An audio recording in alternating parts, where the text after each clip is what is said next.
Welcome to the Curious Hope Podcast, where we wrestle with hard topics and hidden questions. My name is Pastor JD. I'm here at Blue Mountain Community Church, and today our guest is the main man, the big kahuna, Pastor Jim Snyder. Thanks for being on the podcast, Pastor Jim. You bet. The main man. A great intro right there. Huh? Yeah. So we're bringing Pastor Jim in to talk. We are starting a new series called City on a Hill with a question mark.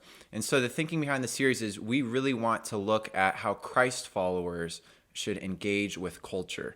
So the City on a Hill, the title comes from a phrase that was used by John Winthrop, who's this old pastor in the 1600s. And he used this phrase sort of deriving it from Matthew chapter 5, verses 14. Matthew 5, verses 14 says, "You are the light of the world. A town built on a hill cannot be hidden." And so John Winthrop cited this passage when he was preaching a sermon. And this phrase, city on a hill, has sort of been used both by pastors, politicians, by a lot of people throughout the years, sort of talking about separation. You know, is it a city on a hill that's the whole world can look up to? And it's been used to talk about America. Do we all look up to America? It's been used to talk about the church. So when we talk about it, we're thinking us as Christ followers, are we removed from society, from culture, or are we engaged with them? So with that being said, Pastor Jim, can you tell us a little bit about who you are, a little bit about what you do? Yeah, sure. I'm the lead pastor here at the church, Blue Mountain Community Church. Been here about 9.5 years now. Let's see, as the lead pastor, I'm the primary teacher, preacher, oversee the staff. They do most of the work. I try to help them, equip them in whatever way I can. But yeah, and sometimes that means playing ping pong with the kids at Study Spot right now. And sometimes it means, you just never know what a day looks like right now because everything's a little upside down. But yeah, and I tell stories. You know, that's one of the things that as the pastor teacher, you are kind of the storyteller for the community. And when you tell the stories, it kind of reminds people who they are and what they're about and who we are as a community. So yeah, that's what I do. Have you heard of the phrase city on a hill before? Yeah, sure. Jesus talked about how we are the city on the hill. And the idea being that there's this glowing light that you look at and it draws your attention to it. And I think people are drawn to a city on a hill. I've also heard it, politically. I think as a kid, I remember, it seems like that was something that Ronald Reagan talked about. It's a Reagan quote. I think I saw that Reagan said it once, yeah. Yeah, many times, I think. Actually, it was kind of a recurring theme. Yeah. That's cool. So with this concept, have you ever had to, because you're the leader of our church, of Blue Mountain Community Church, have you ever had to wrestle with that, how much the church should engage with culture? Like, have you had to wrestle with that, whether the church should be fully integrated into culture, fully out, city on a hill, somewhere in between? Have you had to wrestle with that question before? It's a great question. I don't know that I've really wrestled with it a lot. I think almost internally, I don't think we can be fully unintegrated. Was that the word? Disintegrated. Because if we're not integrated in culture on some level, then we might as well be a monastery or something that's so disconnected from what's going on. And so you can't be completely unintegrated. Although, culture is always changing and shifting, and it's never the same. Every day there's something new in culture. And so the church has to be aware of what the culture is thinking and doing, and we have to be integrated on some level, absolutely. Is it something that you think about when you preach? So do you think about where culture is at, where the people that might be sitting in the pews are at, when you're writing a message, trying to tell a story? Yeah. Absolutely. You think about what is going on in people's minds and in their lives. They all come into church on a Sunday. Well, actually, when they used to come to church, I laugh. It's not funny.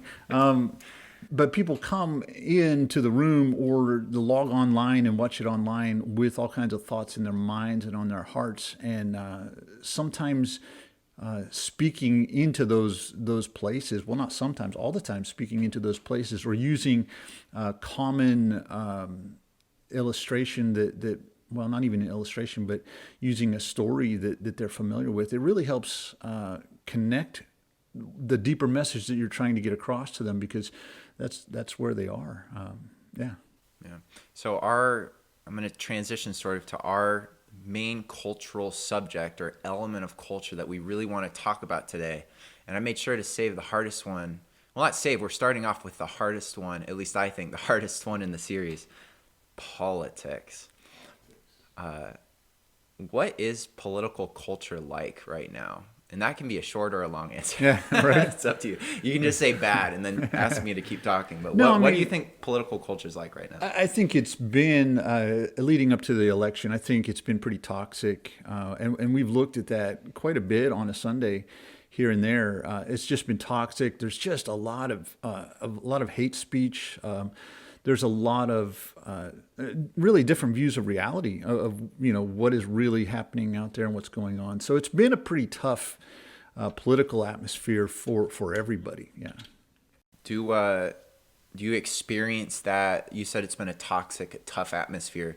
Do you ever experience that within the church? So we know that people are coming. We're being in community with having all this happen, throughout the week. Does it ever seep into what, happens, what goes on here, both on a Sunday or throughout the week here at church? Yeah, it's a great question. We have kind of taken a stance of being apolitical as a church. I mean, as an organization, we don't really play politics. And so what we've done is even one of our plumb lines talks about how we're just not about somebody else's pet projects or agendas or that kind of thing. Because what that does is if we go there, if we really let something impact us in that way, we're going to run down a rabbit hole and we're going to lose our authority to speak into the lives of a lot of people, because there's going to be people on the other side that says, hey, wait a minute, you're not representing me well, or that kind of thing. So it's been pretty toxic, but we don't see a whole lot of it. I mean, you see a little bit of it in the daily stuff, but it's just not been something that we've welcomed, here. Yeah. So it's not the kind of stance where taking this apolitical stance, it's, being bombarded. If anything, it's sort of helped the church almost avoid the toxicity, is what it seems like. Well, see, the reality is, our church is made up of, we reflect the community pretty well in that we have about half of our people lean left and half of our people lean right. And, but we come together for a deeper cause, for something beyond politics. And so, now that said, I have to be a little careful, because there are things that people will view as a political issue, but it's really a theological issue, and we deal with the theological issues all the time, but we don't deal with the political issues. For example, the other Sunday, I was talking in a message, and I was talking about how the school board had made a decision about not having school, and I had some pretty personal thoughts about that. But the pulpit was no place to share those thoughts. I mean, that's just that political issue doesn't belong on that platform. And so I think we do wrestle with, or I know I do wrestle with, how much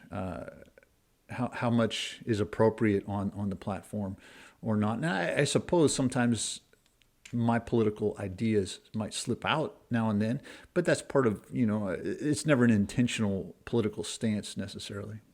I really want to point out what you talked about earlier. You said that our congregation, the people here, it's like 50% left-leaning, 50% right-leaning. In preparation for the conversation that we had today, that's actually really rare. So according to a 2014 Pew Research study that I saw, and I'm going to try to explain this. It's in like really researchy language, but I'm going to read off some statistics about unfavorable views of the other party. So in 1994, 16% of Democrats said that they had like the worst possible view of Republicans, and 17% of Republicans said they had the worst possible view of Democrats. Now, fast forward to 2014, 27%, 38% of Democrats said that they had the worst possible view of Republicans, and 43% of Republicans said they had the worst possible view of Democrats. So even in just 20 years, this kind of political divisiveness has really started to creep in. To add to that, and this is what I think makes church so unique in the fact that we can have people of different political leanings gathered together, is we're starting to see echo chambers emerge. And what I mean by that is people are starting to only hang out with people that agree with them. People who are consistently conservative, so very far right leaning, and consistently liberal, very far left leaning. When they say, do most of your friends share your political views? They are much more likely. I have 63% and 49%, and I'm not going to say which side is which, but both of those are huge. Say that almost all of their friends share their political leanings. So it's like the more extreme you get, the more likely you are to only hang out and only be in community with people that agree with you. The people in the middle, mixed, if you have mixed political leanings, it's only at 25%. So that's less than, half. So if you're mixed, you're more likely to hang out with a lot of people. But if you have a strong political leaning, you're more likely to only hang out with people that agree with you.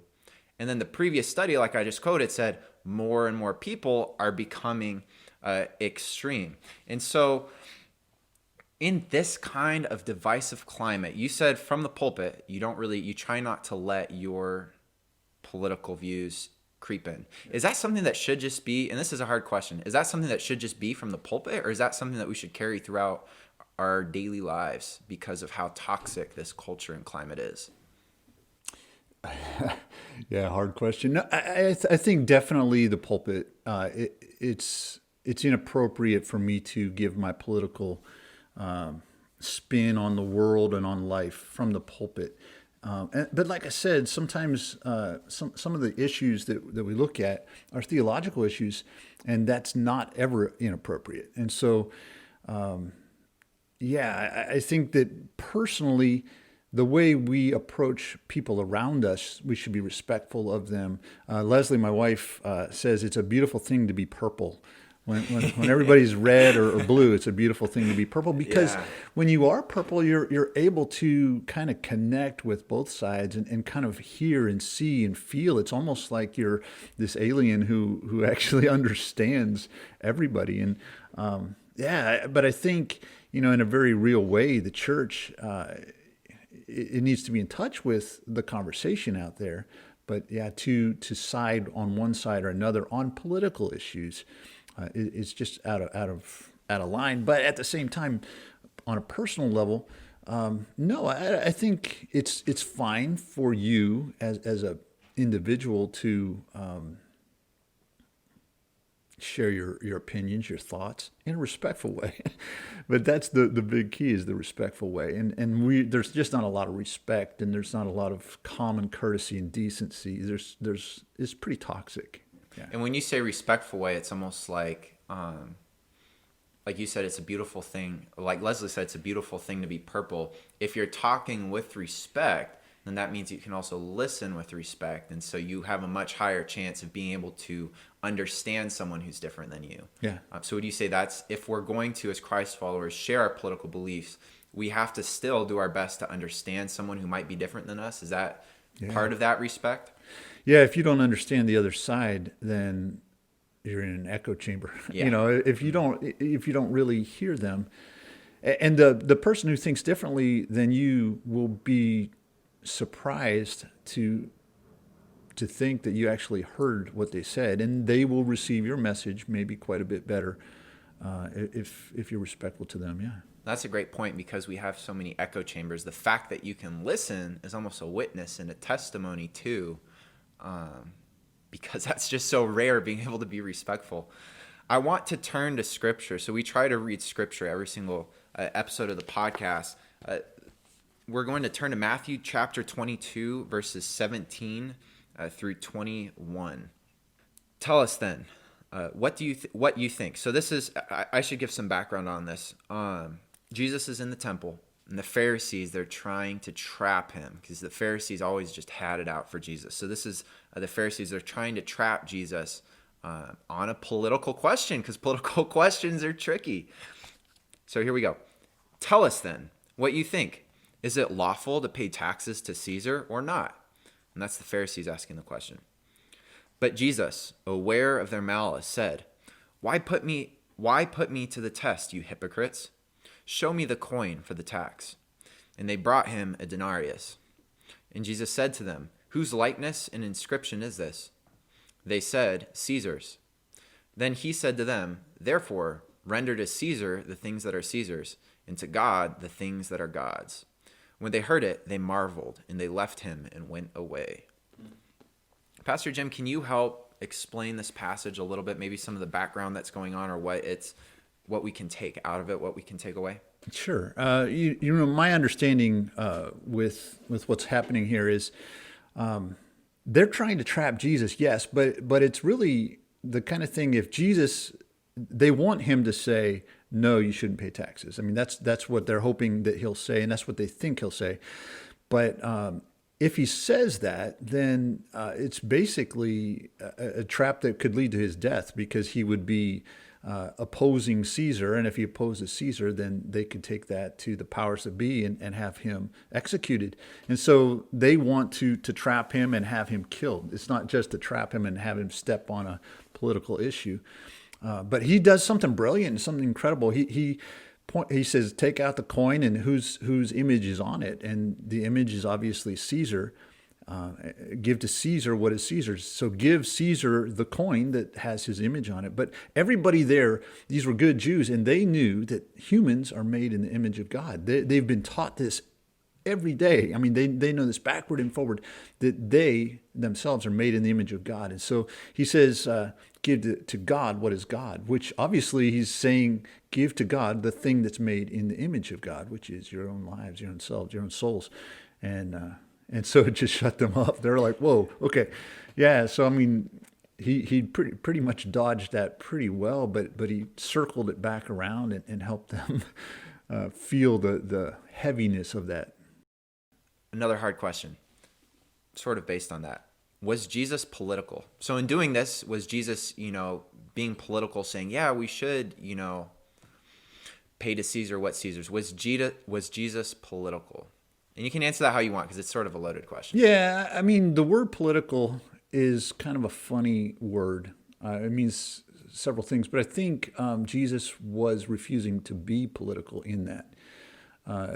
He was thinking long term. He was thinking beyond the Roman, the Roman Empire. He was thinking beyond probably anything we can imagine. He's thinking long term. And so often we get sucked into, the politics of the moment and forget that, this is the long game, and Jesus is playing the long game. He's thinking eternity, and they aren't. I'd say he's not political, in my opinion. What do you think? Oh, I would tend to agree with you. I imagine if you were to go up to Jesus and say, is this persecution of what the Romans are doing to the Jews? Because, they were harsh to the Jews. They killed a lot of Jews, when they would get out of line. I'm sure Jesus would say, no, that's not okay. But like you said, it's bigger. He wouldn't just say, what the Romans are doing is wrong. He would say, killing is wrong. Harming your neighbor is wrong. And I just think that's such a great way that you put it, is that Jesus didn't get caught up in the moment, which is what politics is. It's all about the moment. It's all about the next 4 years, the next 8 years. Yeah. Jesus had a larger vision. It's the kingdom of God vision, which lasts for eternity almost. Yeah. Not almost. It lasts for eternity. I don't know why I said almost there. But yeah, Jesus was more concerned about the kingdom of God. So in that sense, he's political. But I would tend to agree with you. With that being said, because we touched on this a little bit earlier, you said it's okay for Christ followers to have political opinions and to share them. But how involved should Christ followers be? Is there a level of involvement that's too much? Should we not be involved at all? And maybe that's wrong, because you said there's a lot of issues that aren't political. Those are theological. So should Christ followers not be involved at all? very, very involved, somewhere in the middle. What would your guidance be for how involved Christ followers should be in politics? Yeah, it's great. It's great. I think they should be involved. I think there's a huge difference between Christ followers being involved in politics and the church being involved in politics. But I think, yeah, Christ followers themselves. It depends. Do you care about your community? Do you care about what happens on your school board or in your city or in your government, or whether it's state or national? Or I absolutely think the people that I want making decisions in the political world, I would much rather see people who view the world from a Christian perspective. So I would say absolutely. With that being said, should Christians all vote in a certain way? Or do you think because we can understand different people's points of view, yeah, it's okay to be involved, to vote for who you want, but maybe you might have a different idea of who's going to be best than I do? Is that possible for that to happen? Well, Christians should always vote like I would vote, right? Yeah, I hate It's the end of the podcast right there. We're over. That's the answer for everyone that's listening. Yeah, right. I hate should questions because should questions feel like a trap sometimes. Well, I'm trying to trap these. Yeah. This podcast is all about hard questions. So yeah, Well, I don't I'm being wanna like should on people, I'm being like right? the Pharisees. I'm just trying to trap you in everything. Right. And I asked this question because I've heard from both sides of the aisle. When I was in a more liberal place in New Jersey, I've heard, how could you be a Christian and vote for Donald Trump? How could you be a Christian and vote Republican? I heard that a lot. And coming here, where it's purple, but I've experienced a lot more red here, I've heard it also. How could you, be a Christ follower and vote for Biden? How could you be a Christ follower and vote Democrat? So I guess what I'm trying to say is it possible for a Christ follower then, if they're involved in politics, like you're saying we should be because we care about the community, is it actually possible for us to just flat out disagree and vote differently and still be following Christ? Yeah. I think it's critical that Christ followers vote their convictions. And those convictions, it comes from a deeper place, a core somewhere beyond you. You've followed Christ, you've searched the scriptures, you find these issues that really form who you are. And so Christians should vote a certain way. They should vote their convictions. I think of my own life, my faith informs my vote. And I think some people are able to somehow divorce that and vote depending on, all kinds of other ideas or whatever, but not for me. I mean, I think that our convictions are what informs our vote. The reality is, whether you're right-leaning or left-leaning, both sides have truth. I mean, there is truth in each camp. Now, I'm not saying each camp is totally true, but if we'll listen, we'll hear some truth, and it'll inform us and it'll help us see their point rather than just writing them off as, well, they're wrong and I'm right. Yeah. This is pretty related. You said earlier that we try to take an apolitical stance as a church. With my very limited knowledge of U.S. history, a lot of politicians speak at churches. So you said earlier too that we as Christ followers can be political, but the church should be apolitical. Why do you think that's the case? Should churches never be involved in local politics and local government, or are there certain circumstances where it's okay? And I'm thinking of situations, both right and left-leaning politicians that I can think of have spoken in churches. It's just quite common. Is that okay, or would you say, at least for our community of Christ followers, we don't do that? I would say it depends. What is this person bringing to the church? I mean, are they coming here trying to drum up support for their political agenda, or are they coming here with a message for Christ followers? I mean, I think you have to kind of look at it that way. So probably, we're probably not prone to inviting politicians to come and share their opinion here at the church. But at the same time, I'm not going to say that no politician will ever speak. I mean, because I think sometimes people of faith have tremendous things to share with people of faith, and so I don't think I would totally say you will never speak here Yeah. or anything like that. Yeah.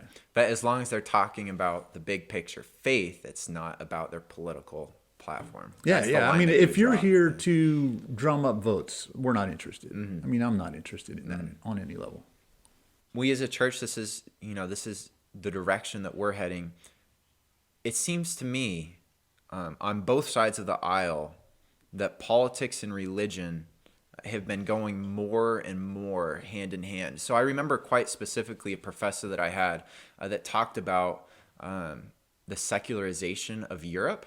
I think that we talked about this on our podcast too a few episodes ago with Nate and Stacy Tapman about how Europe has become increasingly secularized, and a lot of it actually had to do with what happened historically in the 50s, 60s, and 70s, because what happened is the political parties, they would come speak at the churches, tie themselves to the institutional church, and then they would say, if you're a good Christian, you're going to vote for me. But then what happens is you have the youth, right, age 20 and under. They see politics and religion slowly bleeding together, becoming one behemoth, one thing. And then once those kids grow up, they want nothing to do with institutions, nothing to do with the state, because they can see a lot of problems with the state, with politics. But because it's so entwined with religion, they reject Christianity and religion too. And if you listen to our podcast with Nate and Stacy Tapman a few weeks ago, you know that religion in Europe, it's struggling. Christianity in Europe, it is on a massive decline, in the same as in the United States. One statistic I shared on that episode that I'll share now also is, according to one of the most recent Pew Research studies, for the first time in the United States, less than 50% of a generation is Christian, and that's the millennial generation. The youngest generation is only 49% Christian, and that's the first time that's ever happened in American history. So this is a long-winded question. It is. What I'm trying, it is. I'm talking too long here. You're the guest. Is this marriage of politics and religion? Do you think it's going to hurt the world's view of Christ followers? So now, sort of flipping it, not how Christ followers should be involved with culture, but do you think what many of us are doing, it's going to hurt culture's view of Christ followers? Yeah. I can't speak well. I do wonder about Europe, and I think, at one time Europe was decidedly Christian, and at this point it's pretty secular. And I don't think that in the end it was because of political issues. I think some of what happened in Europe, I have theories, but I don't think that that's the primary driver for the secularization of Europe.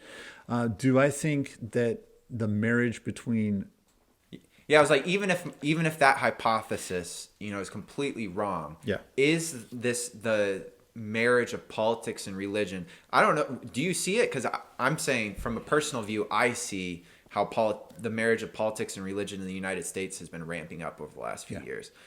If you do see it, would you agree that that's happened?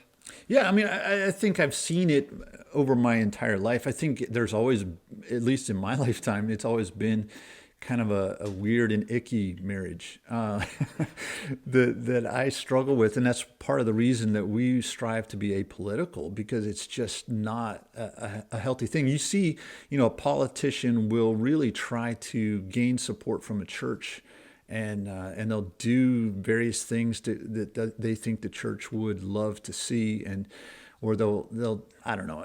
In the end, oftentimes they disappoint you. So the church, everybody should vote this certain person into office, and then that person gets in office, and then you see who they really are. You see their politics, or they forget all of the promises they made, and then you feel like you've been duped. And I've seen the church duped over and over. I've been around enough times, or long enough, to see the church duped, and I look and I'm amazed that we continue to fall for the same stuff as we've fallen for before. Yeah. So don't trust Caesar. Don't trust the politicians. Don't trust the politicians. Well, no, I don't mean it. It's good to get someone that has more history, though, because from what I've seen, it's getting worse and worse. But it's you're older and wiser than I am. It's always been the case that politics and religion have been involved with each other. I don't know. I worry about Yeah, Christianity in the United States because I've had conversations with young adults who, when they think of Christian, they think of the people that are holding, the God hate sign, just outside of some store or something. That's the first view. When they think of Christian, they think of political Christianity. That's the first thing they think of. Yeah. And that's just, I'm concerned. Yeah, but is that your experience? I mean, when you look, it's not mine at all, but from a few people that I've talked to. Yeah, that's been kind of the story that's been told, and there are people that carry those signs around for sure, and it's everywhere. But I don't think the vast majority of Christians are probably there. I think I don't think Christians are there at all. But the world's perception of Christians, it seems to me like is shifting. Yeah. I work to avoid it, but okay, well, but I'm going to go ahead and ask you, as we wrap up here, Pastor Jim, I'm going to ask you one of our last questions here.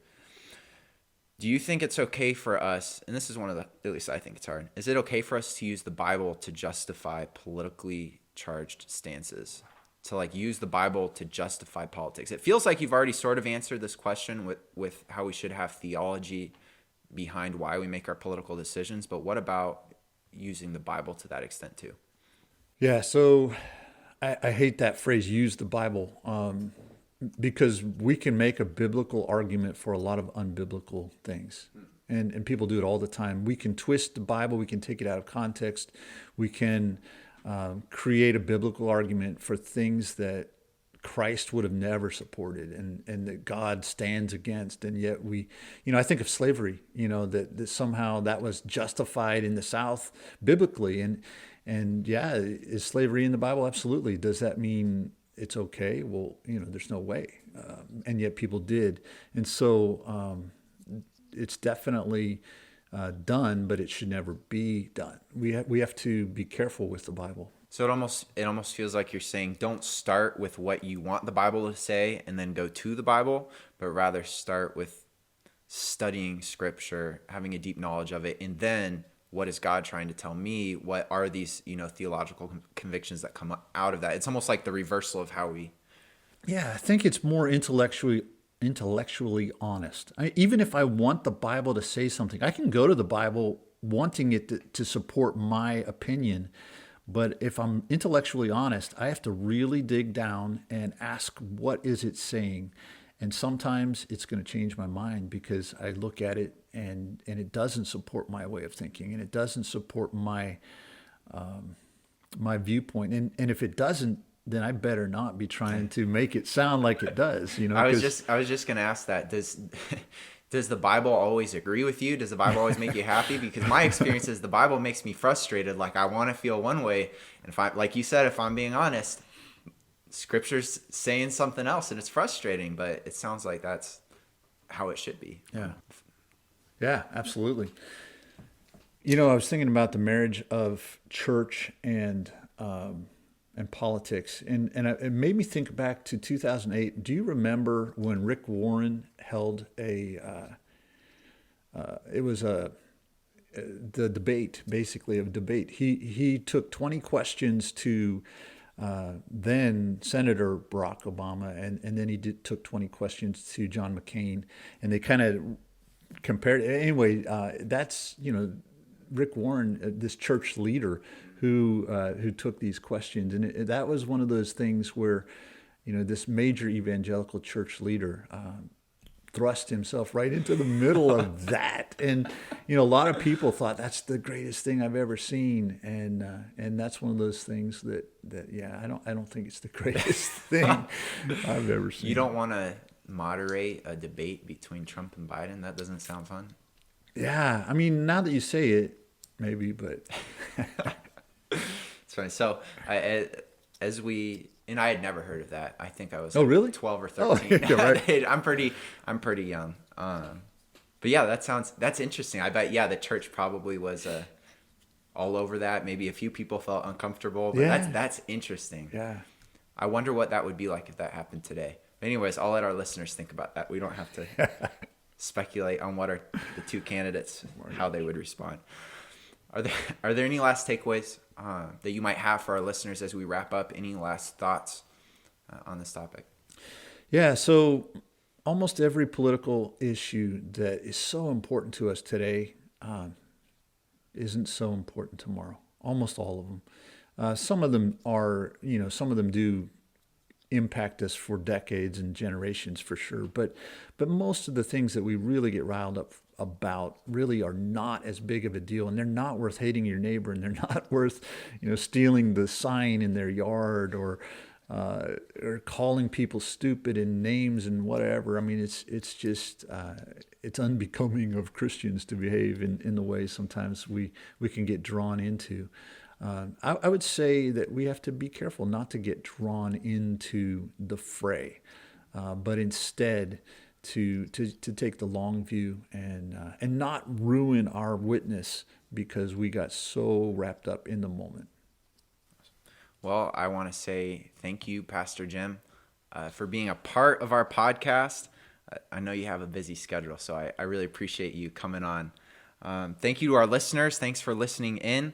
Make sure that you share this episode, that you share the podcast, that you follow it. In next Wednesday, we'll have another episode with Pastor Nate. We'll be talking about money and consumerism, money and consumption, stuff like that. So if you have any questions, any comments, you can go ahead and comment, send us a message on Facebook, send us a message on Instagram, or you can send us an email at thecuriousHopePodcast@gmail.com.